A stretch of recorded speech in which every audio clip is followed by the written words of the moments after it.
just a trio of little things I thought was interesting to see. The deformation of an elastic band here, what difference it would make if it was stretched. So we've got two nails, two different positions.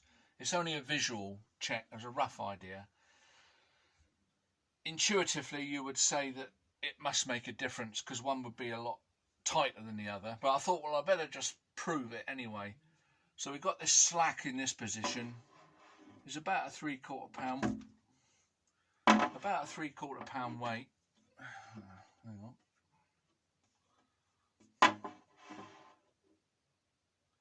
And it's just below this top line there. This line just below. With the same weight, it is stretched across there. What now?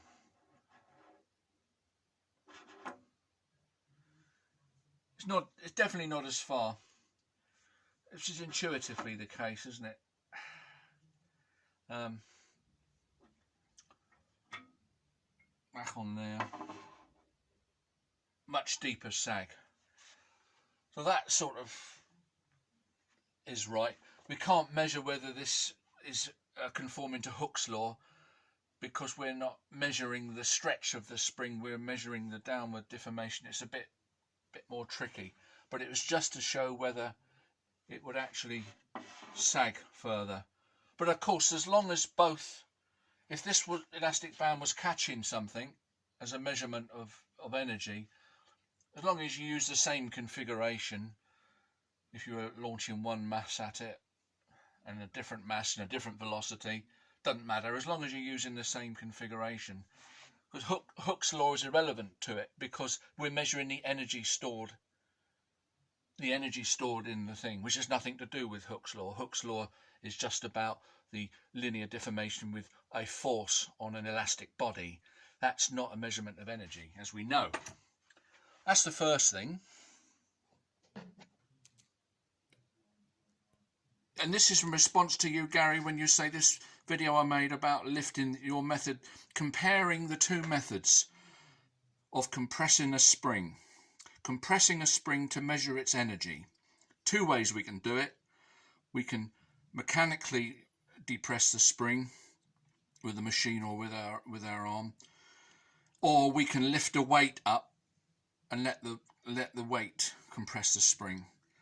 And you were saying that it didn't matter where you would lift the weight from.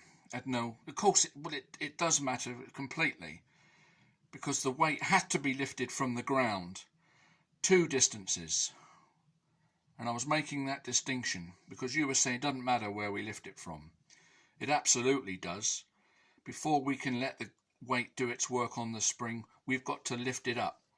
And it's a 1 pound weight, so it's a constant 1 pound force for the two distances we lift it up. And the two distances at a constant 1 pound force is a measurement of energy. So if you say it doesn't matter where we lift it from, yes, that would definitely affect the energy we're putting in. If we mechanically compress the spring with a machine or our arm, then we're applying the force from the top down, but we start off with zero force and it gradually increases. So the average would be 0.5 and 1.5. The first weight is a constant 1 pound force, two distances. So that's more than this first compression by manually compressing the spring. You're completely off kilter again, boy. And lastly, but not leastly, you keep going on about my video I haven't taken down, is absolutely correct.